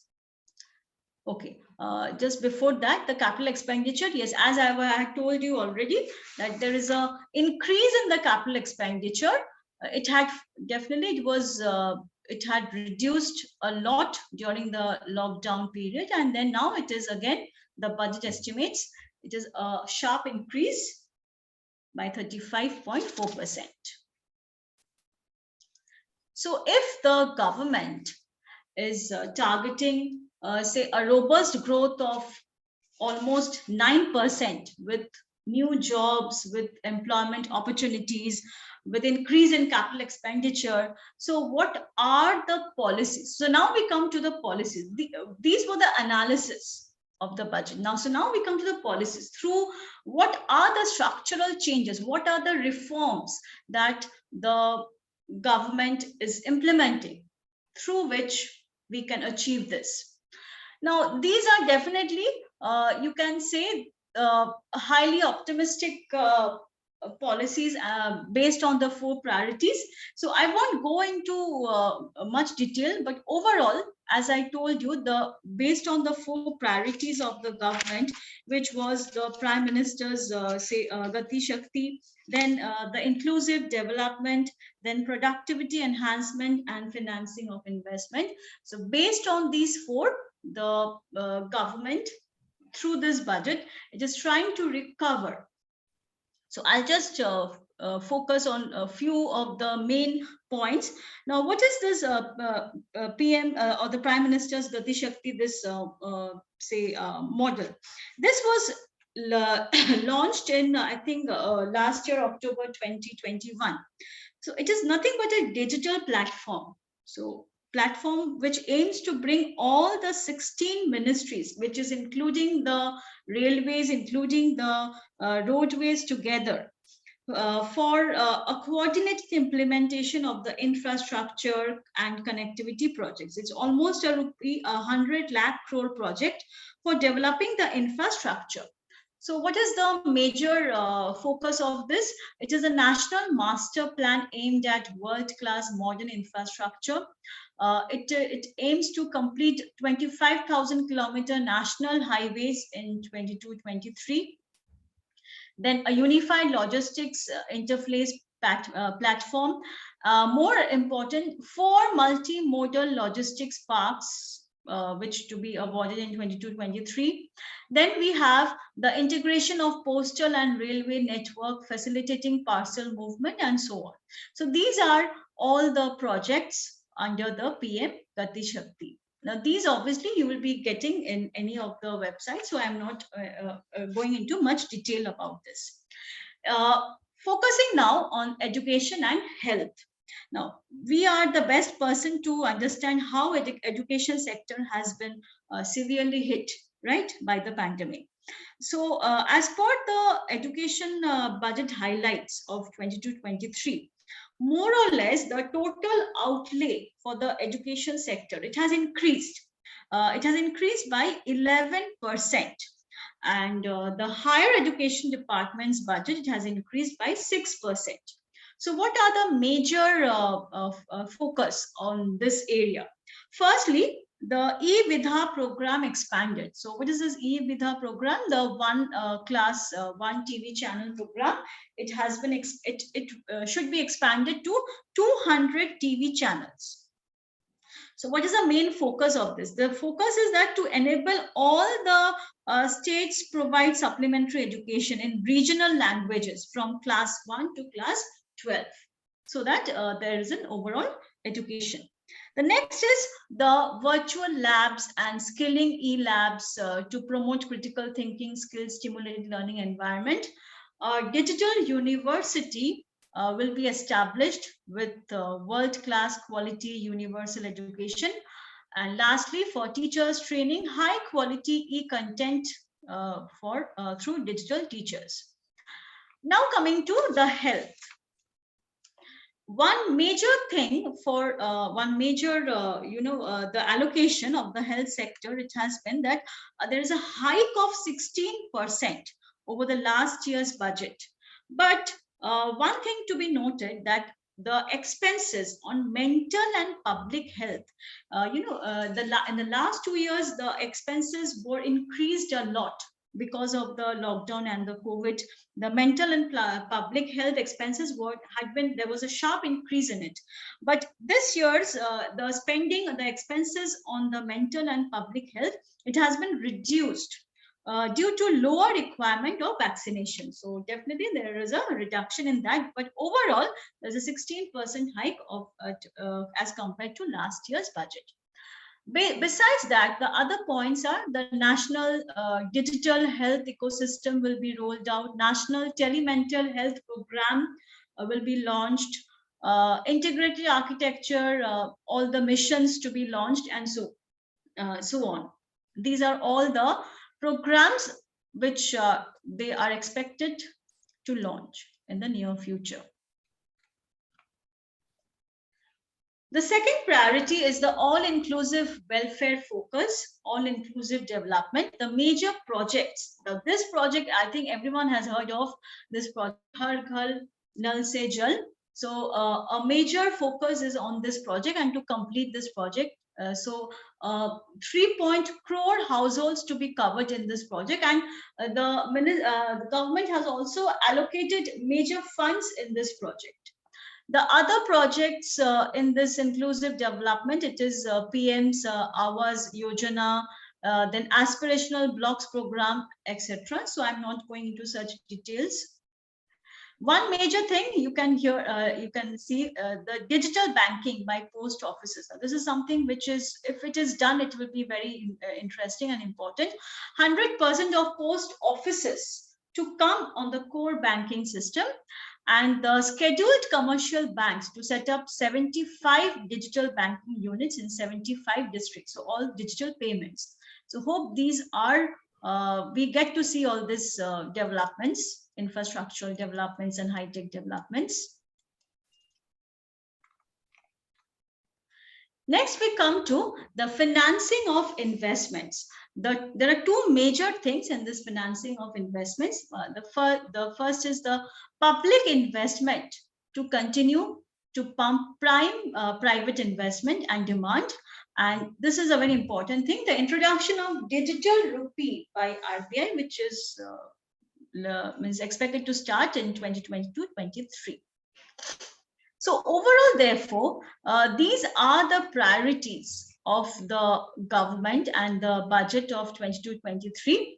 Lastly, the tax proposals, allowing taxpayers to file the updated return within 2 years for correcting errors, the tax relief to persons with disability, reducing alternate minimum tax, increasing tax deduction limit on employers' contribution to NPS, and so on.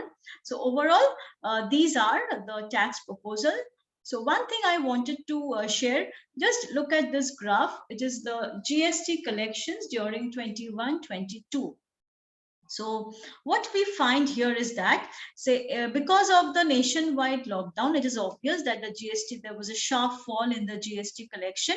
So a fall in the GST collection means again a fall in the revenue receipt of the government. If you have to just identify it as a part of a revenue receipt of the government, so a fall in the revenue of the government. But thereafter, it was slowly recovering because of the second wave. Again, there was a fall in the GST collection, and but now again it is back on track and it is showing an increasing trend. So because of the buy-in GST collection, we can expect the revenues also to increase for the government. So now, based on this, the overall allocation to major schemes.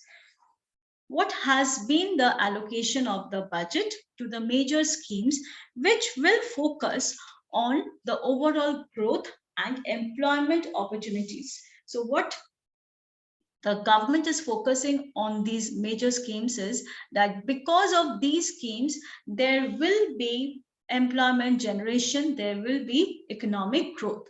So the major schemes are the National Health Mission. See, there has been a sharp increase in the fund allotted in as per the budget estimate, it is 37,800 crores allocation in the National Health Mission. Jal Jeevan Mission, which is they are expected to complete this year. The budget estimate, it's almost it is increasing from the revised estimate of 21-22. Next is the National Education Mission, based on the education proposals. It's again an increase from 30,796 crores to 39,553 budget estimates, an increase in the allocation of the budget. Next, we have the Pradhan Mantri Gram Sadhak Yojana. Again, it is increasing from 140,000 to 190, and PM Kishan in crores again. It is here. It is a major increase as based on the revised estimates. Then we have the Atmanirbhar Bharat Rozgar Yojana.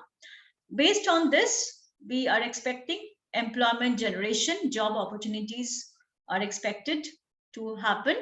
And lastly, the Pradhan Mantri Swastha Surakha Yojana, okay, based on the health proposals. So these are all the allocation of the budget to the major schemes in this year. That was all in a nutshell, I would say. First, what we studied was the meaning of the different terms, the budget, the revenue budget, the capital budget, the terms and its analysis. And then we just discussed very briefly the highlights of this year's budget. So that's from my side. If you have anything to ask. Thank you, madam, for taking us through the key points of this year's budget. So shall we open the session for the Q&A now? Yeah, surely. Yes, so students, if you have your questions, please raise your hand. We'll unmute you one by one so that you can come up with the questions.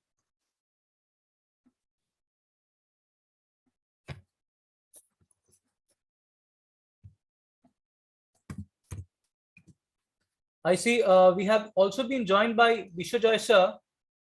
So sir, you would like to share your views?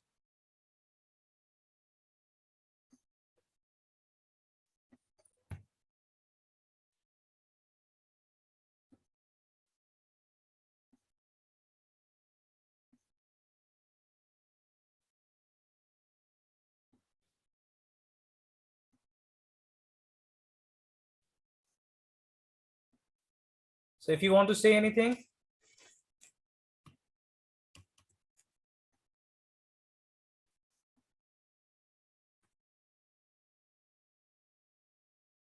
Okay, we can see one hand. Yes, Rahul, you can come up with your question. Yes, sir. So my question is, as ma'am told, almost 35% of government's revenue is from debts and borrowings.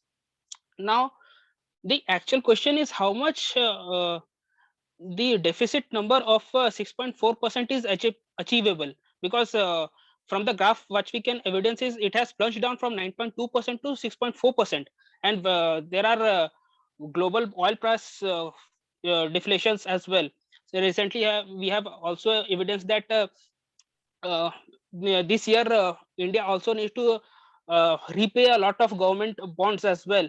Along with that, we have also seen the federal papers exchange that a lot of American investors are pulling out their money from in Indian stock market because there are assumptions that US is going to increase in tax slab by 1%. So how are these factors included in achieving that 6.4%, plunging down from 9.2%? Because it's how should go up, what I feel.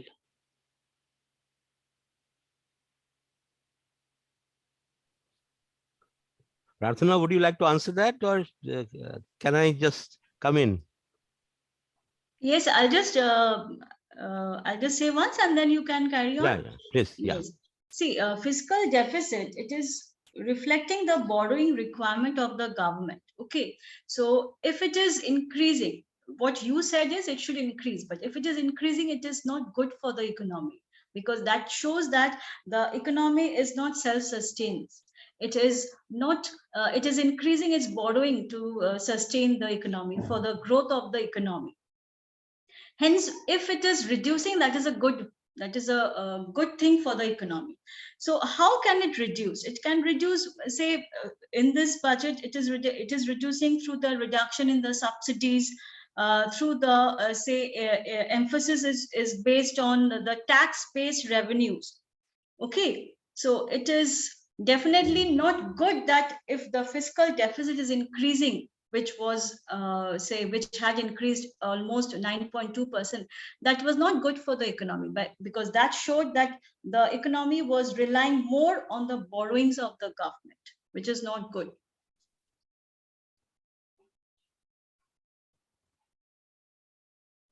PKB sir, you wanted to? Yeah.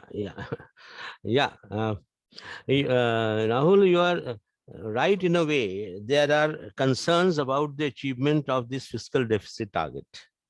See, one very important input which plays havoc with the Indian economy and with fiscal deficits is the price of petroleum crude.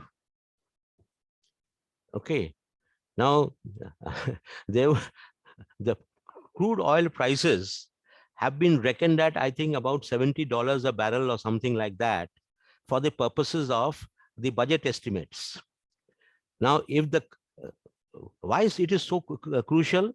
Because the country depends for 80% or 85% of its petroleum products on imported crude oil. And if crude oil prices goes up, then there's a huge cascading effect on many sectors of the economy in terms of the prices of all those prices, all those products and services going up. You know, petrol, diesel will go up, transportation costs will go up, railways will have to pay more for the whatever diesel they are consuming. Like this, there is a chain reaction in the entire economy. So if the petroleum crude prices go up beyond $70 a barrel, let us say it is, suppose it gets closer to $100 a barrel, there is a huge impact on the expenditure side of the government. Huge effect on that. It will make the fiscal deficit go haywire. We cannot forget that there was a year where the crude oil prices had even touched $130 a barrel. We cannot forget those days, those years. Okay. So one of the factors that the assumptions, as we are talking about the assumptions, one of the major assumptions is on petroleum crude. Okay. The other major assumption is that the trend of collections in GST will be maintained. As Pradhan was also pointing out, GST collections have been going up, have got an increased momentum. Of course, second wave, of course, hit it, but again, it has got back its momentum. What I understand is that in the month of January, the collections was the huge collections were huge. Never before, I think 100,000, 1.4 lakh crores, I think collections. 1 lakh crore, yeah, 1.4 lakh crore collections of GST in the month of January alone. Now, if the GST collections keep going up, that is a very good input. But how will GST collections go up? GST collections will go up only if goods and services, increased goods and services are floating in the economy. If the economy grows, then only the GST grows, no? So in a way, it is linked. There's a linkage. But the fact that GST collections are going gives you cause for some optimism. The other cause for optimism is that exports are also gaining a momentum, it seems. Indian exports are also getting a momentum. Now, these will contribute to the receipts of the government in some form or the other. Okay. On the expenditure side, there's the issue about the crude prices, which is there. So if you take in every sense, if there's no major setback in the world economy, I think a reasonable fiscal deficit of around 6.4, maybe it may become 6.6 or 6.7, but around the figure of 6.5% can be expected. Having said that, I think Rahul, I need you to separate the two issues which you have posed. The question of foreign direct investment and foreign private investment linked to the interest rates in the US. What is the US doing? The US is now also thinking that the economy of the US is recovering. Therefore, the low interest rates which it had put during these pandemic years, it is raising the interest rates by the Federal Reserve. So if the interest rates of the Federal Reserve go up, funds find it more attractive to invest in the American dollar than investing the money in an emerging country's economy. Fine. Okay. So they will start pulling out the amounts which they have invested in the emerging markets like India. Okay. The money which will go out will be going out from the stock market. There are two parts of investments: foreign direct investment, which goes into creating capital within the country. That money cannot be taken out. Please understand, foreign direct investments, which comes in by setting up a new company, setting up production facilities and all, that money cannot be pulled out under the rules of the government. But foreign portfolio investment, which is money which is being parked in the stock markets, investment in shares, debentures and bonds and so on, those are liquid. That can be liquidated and the money can be taken out. Okay. So what might happen because of this is that money will flow out from foreign portfolio investments in the stock market if the American Federal Reserve keeps hiking the interest rates over there. So the stock markets might be affected. Yes, the stock markets might be affected, but it will not directly impact the budget of the government of India. It will not directly impact the budget of the India. Okay.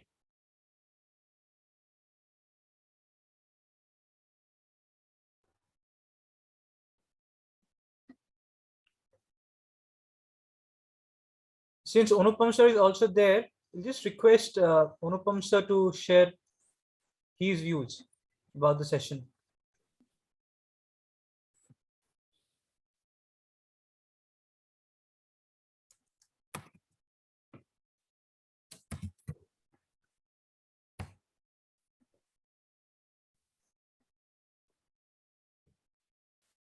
So basically, this is one of the customary sessions that happen every year for our students, for not only just our students, for our students and the faculties combined.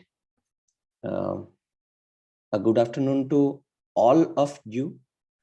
For the second year students who are with us, you have already been going through your placement sessions, your different GD sessions, your discussions, your interviews, the first year students have also been facing some of the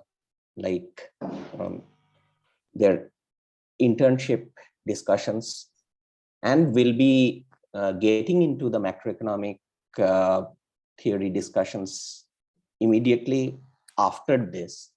So I think for all of us, this has been one of the very useful and contextual sessions. Am I audible to you all? Absolutely right. Absolutely, Okay. sir. Okay. Very much audible.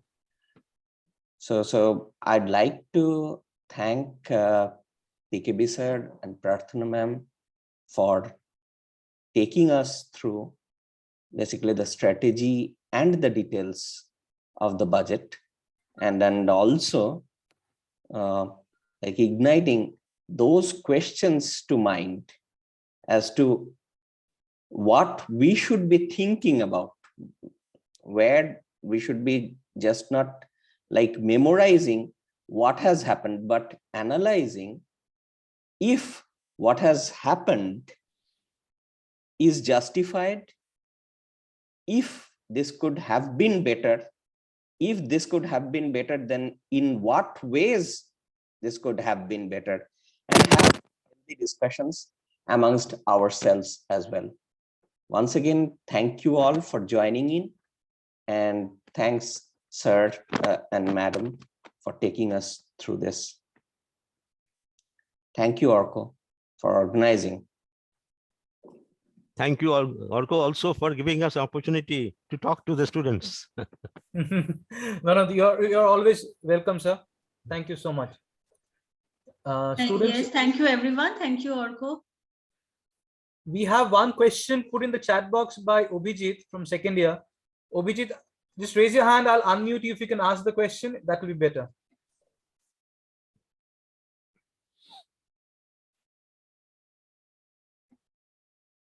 Yes, sir. Good afternoon, sir. Yes.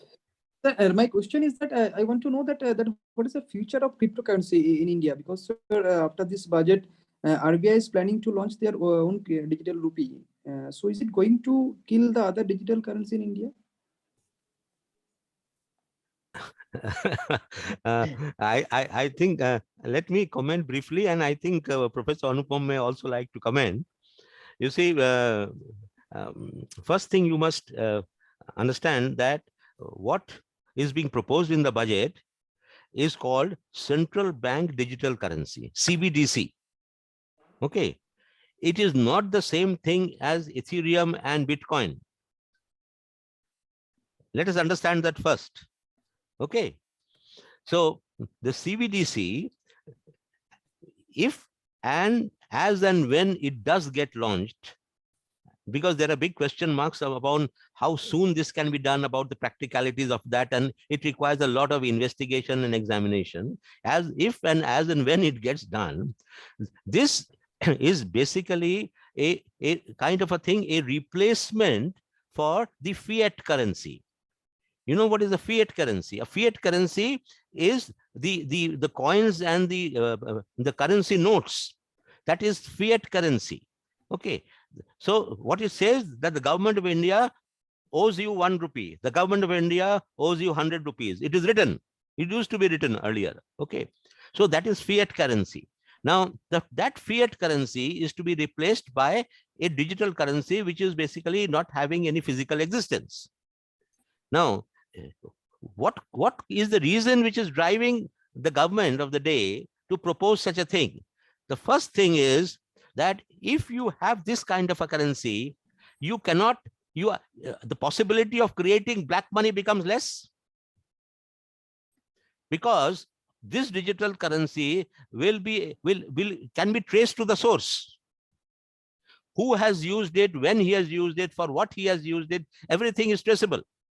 This digital currency will be blockchain based. You know, the finance minister mentioned that this digital currency will be based on blockchain. So the transactions in this currency are traceable, going to be traceable. So government would like to encourage people to do this, because then the possibility of black money generation and how the black money is being used, that is one of the ways in that can be scuttled. Are you getting me? You cannot store notes. You cannot generate that additional resources through number 2 accounts and all those kind of things. A digital currency based on blockchain is transparently traceable.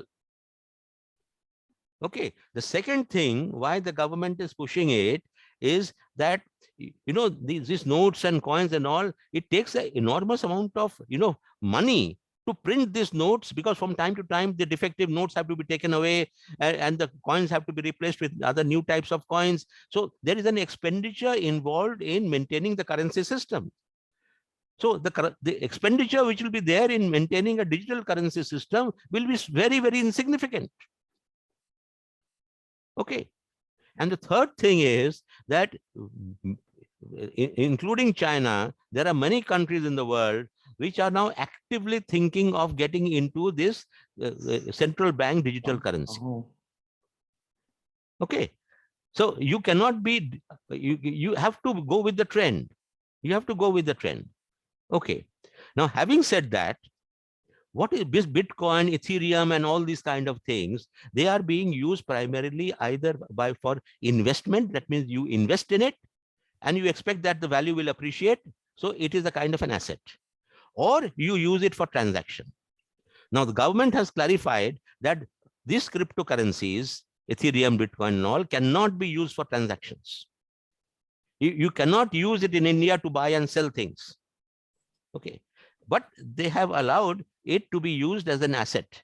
Now when I say allowed, you see, there was a bill which was to be presented in Parliament on this cryptocurrency, but that bill finally did not get presented.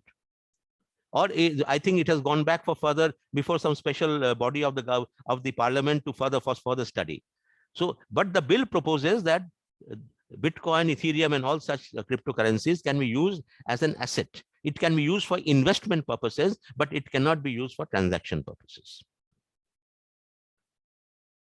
Okay. So have I made it somewhat clear? I'm subject to correction by Professor Anupam. No, sir. You made it absolutely clear. Here, there had been a little bit of confusion also in this space, because at one point in time, government had,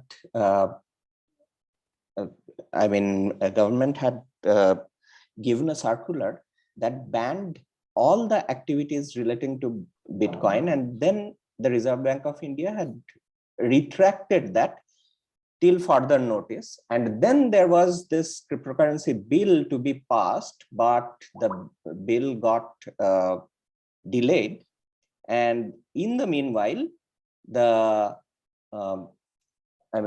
emergence of the central bank digital currency, CBDC, and also a guidance towards how the asset phase of the cryptocurrency will be treated for tax purposes has been given in the current budget. So, as Professor PKB had rightly pointed out to you, that because the government wanted to promote the digital economy through the lesser and lesser use of paper-based cash, which is number one, expensive, number two, is sometimes untraceable in transactions, promoting hoarding and black money generation in the economy. And number three, it also has more environmental impact for keeping this paper-based currency circulating in your economy. So all of that has prompted a step towards, I think I should say, a baby step towards the digital currency embracement of the government. Now, it does not say that everything is banned now, but like in a normal transaction within India, you can transact with Indian rupees and some of the other fiat currencies as well, but you will not be able to transact through any other cryptocurrency other than the central bank digital coin.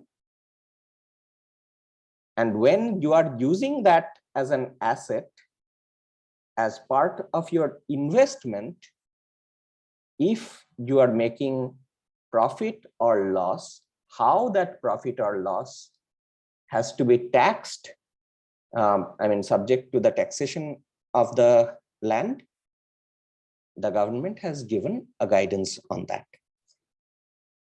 Okay.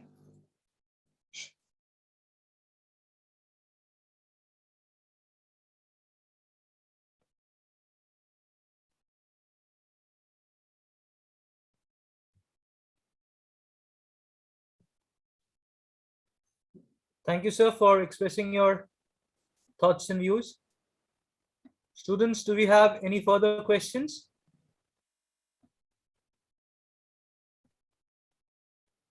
You may please raise your hand.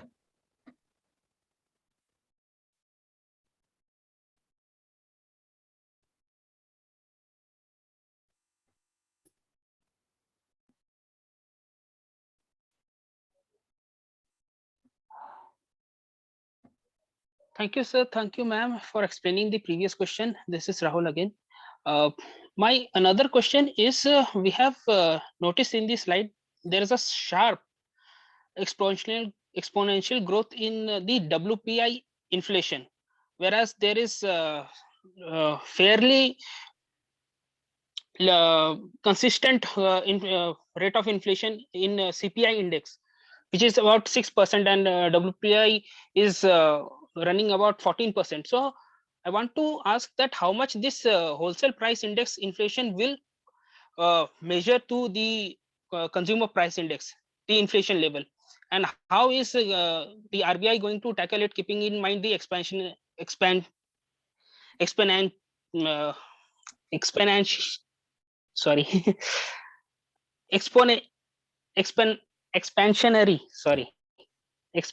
monetary policy.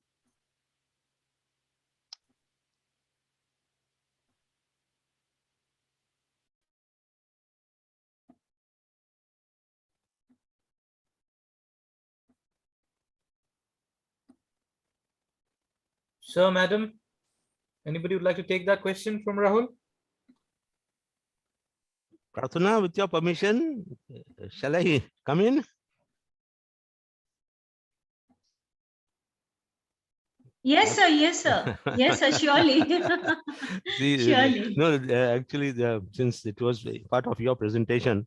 No. It's okay. Okay.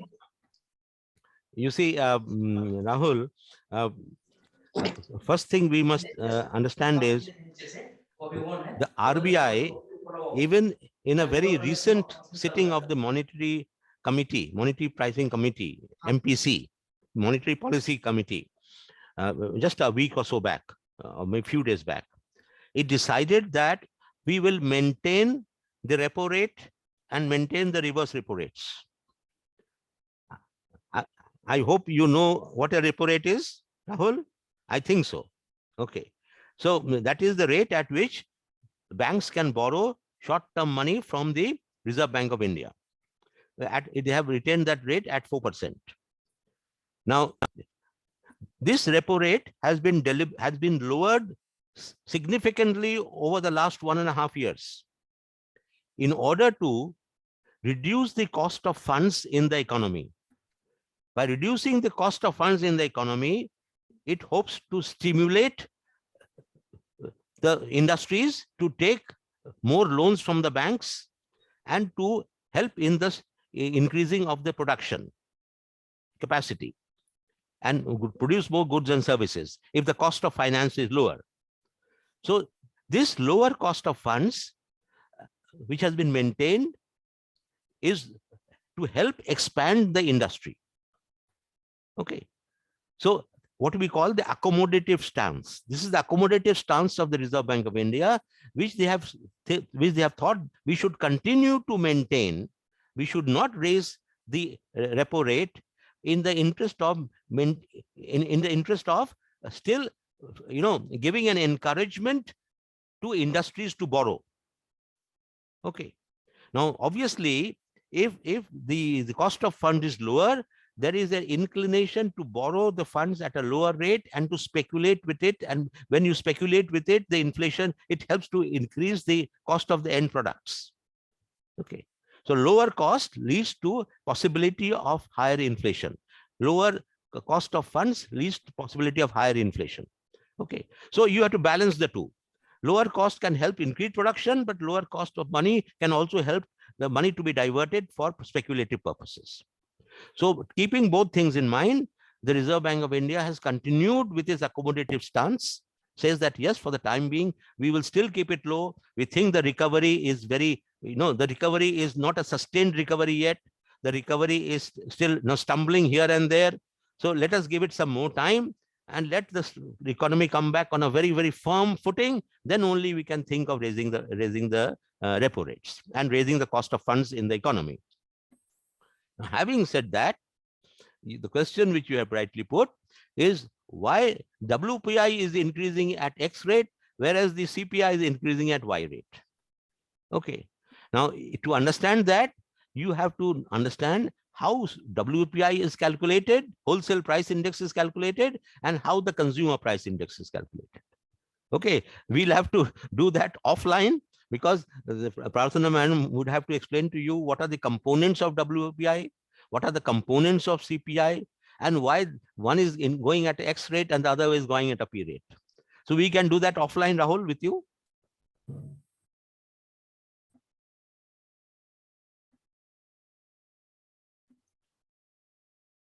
To give you just one or two examples of what I'm trying to say. A CPI, consumer price index, includes the cost of conveyance. It includes the cost of your rental of accommodation. All this is included in the consumer price index. It is in that basket. Whereas in the wholesale price index, you are talking about the cost, the prices of products, which is at the mandi level. Okay.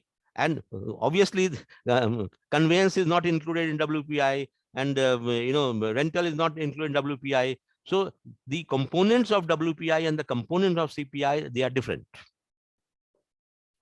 So we have to go into the breakup of this for you to appreciate why the difference is there. Thank you, sir. Students, any further question before we come to the end of it?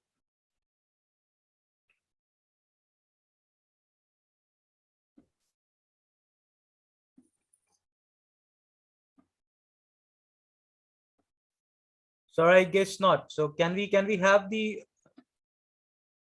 closing thoughts from you, PKP sir, before we finally conclude? Okay. See, I will just make a mention that, many of you may have been left with the thought that, okay, it was very nice that, we had to listen to the budget and we had to bear with Professor PKV and Professor Pradhan. Okay. And we have heard a lot of the budget, but how is it relevant for us? How is it relevant for me as a MBA student about to graduate? Perhaps some of you may have that question in your mind. Okay. So I will only say this, that if you have been attentive, you would have realized that the inputs from the budget are very, very crucial to your future strategic options when you pass out of the institute. Number one, is the government giving me a way to file my income tax returns in a better way? Are there some exemptions which I can now avail of, which I had not thought of earlier? Number one. Number two, the employer with whom I am joining, does that employer have a good future in the years to come? Does government policy encourage the business of that employer or discourages the business of that employer? The investment push which the government is contemplating and the new areas of business which it is opening up for private sector, are there opportunities for new types of businesses and new types of employers to grab that opportunity? And am I in that group? Am I joining a company which is going to be a sunrise industry, or it will be a sunset industry, or neither here nor there? So whether the opportunities, the demand, the environmental conditions for those industries where I'm going to join and where I'm trying to plan my career, are those good for me in the long run? I think by this, I'm just trying to give you an example of some of the questions which you should have in your mind after you have discussed the budget, heard about the budget, read about the budget. These are the questions which should be in your mind. Okay, so I would like to close the session with this, leaving this thought to you. Okay, think about it. Thank you so much, sir. That was a wonderful food for thought indeed. So students, thank you so much for attending. Thank you, Pradhan madam, for attending it. Thanks to you, Anupam sir, Shohardo for being there throughout. Thank you, Bishoja sir, for attending it as well. Thank you so much, everyone. With this, we come to the close of this year's budget session of IEM, as we may call it. Thank you. Thanks a lot. Thank you, Argo. Thank you, students. Thank you, everyone. Thank you, students. Thank you, students. On a Sunday afternoon, listening to us instead of going for a movie or relaxing with your friends. So thanks a lot. And we meet you all tomorrow. Yes, on that note, we are closing the session for the day. Thank you, everyone.